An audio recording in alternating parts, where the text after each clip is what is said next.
నమస్కారం అండి. మనం ఇందాక చూసింది రేబీస్. రేబీస్ అనేది ఒక వైరల్ ఇన్ఫెక్షన్ అండి. కుక్క కరిచినప్పుడు, కరిచిన చోటు నుంచి వైరస్ అనేది బాడీలోకి ఎంటర్ అయిపోయి, అక్కడి నుంచి మన బ్రెయిన్‌కి ఎఫెక్ట్ అవుద్దండి. పేషెంట్స్‌కి వెంటనే ఫ్యూ వీక్స్ లోపే ఫీవర్ రావడము, ఫ్లూ కంప్లెయింట్స్ రావడము, ఏరోఫోబియా అంటాం. గాలికి ఇబ్బంది పడుతూ ఉంటారు. హైడ్రోఫోబియా అంటే వాటర్‌కి ఇబ్బంది పడుతా ఉంటారు. తర్వాత పారాలిసిస్ స్టార్ట్ అవుద్ది. తర్వాత పేషెంట్ కోమాలోకెళ్తారు. తర్వాత చనిపోతారండి. ముఖ్యంగా పిల్లలండి.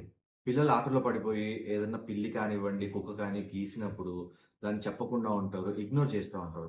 So, please take care of your kids. ఎందుకంటే మన ఇండియాలో చాలా వరకి కిడ్స్‌కి ఇది డాగ్ బైట్ వల్ల రేబీస్ వచ్చి ఇన్ఫెక్ట్ అయ్యి తర్వాత చనిపోయిన కేసెస్ చాలా ఉన్నాయండి.